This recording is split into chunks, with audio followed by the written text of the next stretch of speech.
because there was news today. I mean, Black Monday was extended. And it's today, been like every day now, right?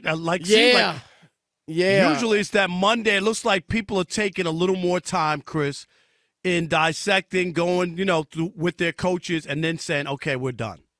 I agree with you. I hear you. But this firing today, and I think you'll agree with me, of David Culley, the head coach of the Houston Texans, Rob, I think he was not only set up to fail, like they knew from day one that they were likely going to fire him. I think.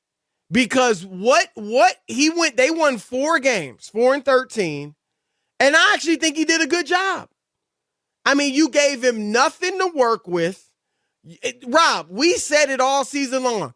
Heck, if Deshaun Watson, if the league hasn't suspended him, and if you're going to pay him, then play him. But they didn't get Deshaun Watson was not available. He didn't sniff the field. My God, it never got close. Not to him even playing. close. So Culley had no chance. I mean, and look, they beat Tennessee.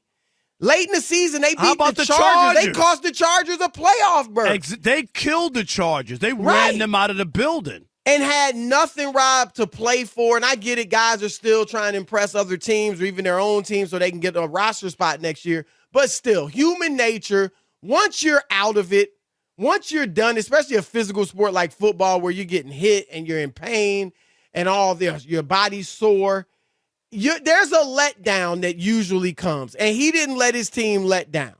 I'm not trying to praise him. I'm not saying he was Vince Lombardi, but I think there is no way he deserved to be fired. Well, I'll give you one way, but I think he did a good job.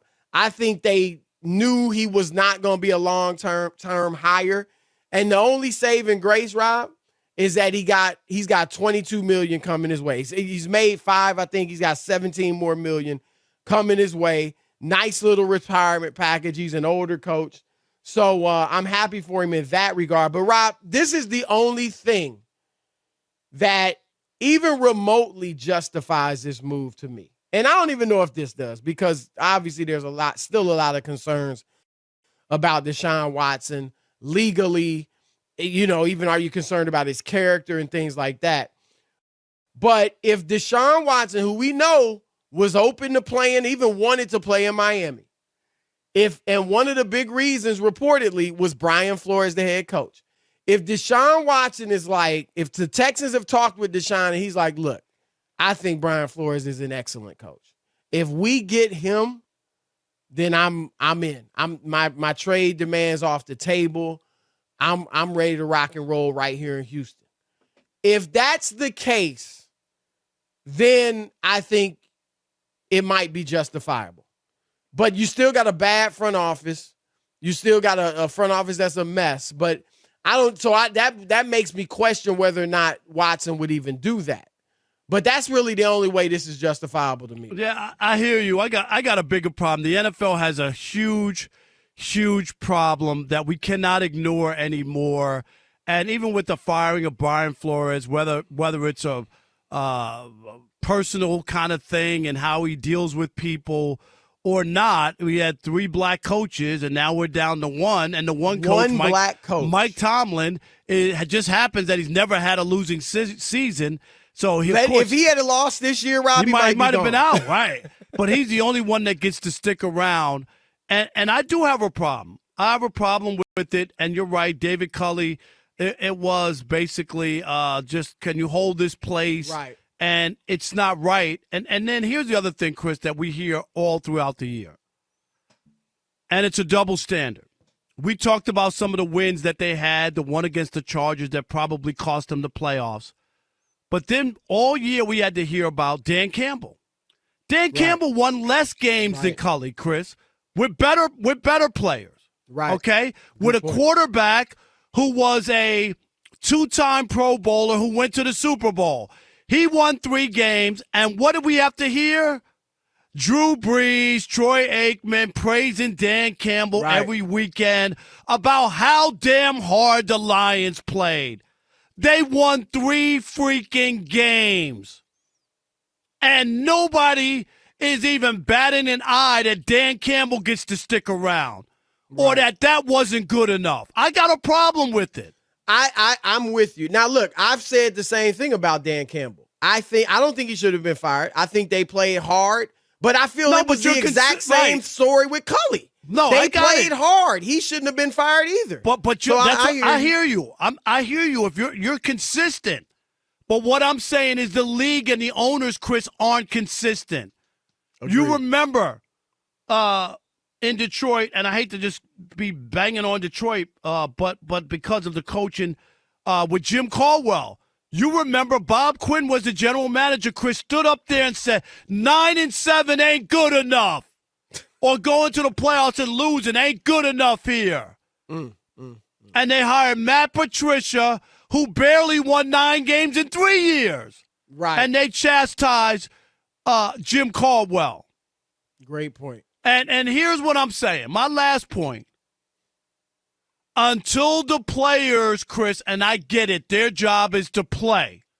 I get it. I'm not asking them to stand on their soapbox, but as long as you turn your heads to close to 70% black players and continue to allow this to happen without speaking out, without keeping score, finding out what owners don't treat black people and management and coaches the right way. And when you have a chance, Chris, when you have a chance to make a difference and as a free agent and go to some of these places and you hold these teams accountable, I guarantee you it'll change.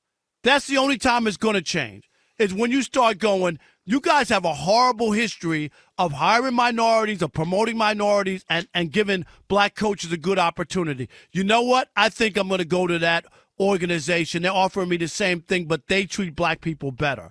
And this is a problem in the NFL. There's no reason we should be here. This isn't the National Hockey League where you don't expect to have any black coaches, Chris. Right. One black coach? Shameful. Rob, shameful. I am with you. And remember, what did Frederick Douglass say?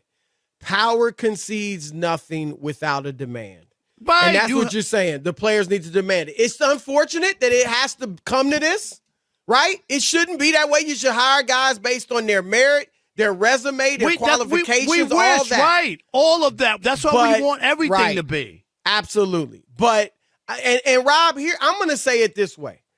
I don't think it should be on one individual player to say, like, oh, I'm not going to this team because they've never had a black coach. That might be his only offer. You know, it could be a low-level guy. If it's a superstar, he may really have a good relationship with a white coach or a GM somewhere else. So I don't put it on an individual player. I say the players in mass, at least the black players. It'd be great, and I think a lot of white players would come along. But the black players in mass, you got a leader of the Players Association who's black, DeMaurice Smith. They should come together and make some type of stand. And even if it's not playing games, holding out for the season, whatever it is, this is ludicrous. This is ludicrous. And we've seen it, Rob. I mean, Joe Judge, when he got hired, we talked about it. This dude's, 37 years old at the time. Been a special teams coach, and I know there have been a few, like Harbaugh and all that were made the jump. But for the most part, you had to be a coordinator. Chris, I have zero respect or with the players union. They couldn't even back up Colin Kaepernick. They couldn't even get better health care for all their players. The owners worked them over like a burger and fries, Chris, whenever there's a negotiation. They actually agreed to a CTE settlement, right, with the NFL that a judge threw out because the union didn't get enough money. How in the hell are we going to respect those people? But they're the doing? Worst union. We know worst. That. They're the worst and they union have all sport. the power. Right. The NFL's a $11-13 billion business, and they're the players that move, that wag the dog, Chris, and they got no power. And you hate to see, I hate to put coaches in this position because you don't want a black coach being hired and then the feeling, oh, he only got it because he's black. But that might be inevitable in America, at least for now. And so the players, I'm with you. My only disagreement, Rob, is I don't think it should be on one player. I think the black players in mass they've got a union that organizes them. It's not that you got to go out and get guys together. You have a union that can bring you together. Make a stand. You made a stand for the Black Lives Matter, but look, slogans in the end zone, Rob, and at the end and on somebody's helmet. No, that don't do it. That's window dressing. All right, that's something that to keep people happy and have them not make real demands. That's nothing. You know, end racism. Who's gonna publicly come out and say they disagree with that in the NFL or anywhere in America, right? But make some real demands, because this one black coach, Rob, that's 3%. The league is 70% black. 70%. I'm not saying 70% of the coaches should be black. But it shouldn't be I think one. there's some medium in there with 13% of the population, with 70% of the NFL. There's somewhere in between there that feels right. But it ain't 3%. That's for darn sure. So I'm with you on that. And Rob, we've talked about this. Whether it's supporting HBCUs, these black athletes, attending some, or donating to them, the millions that you make, some of it to them, so that they could improve their facilities and maybe be a more attractive place for some of these great recruits. All right, we're going to throw it out to you guys.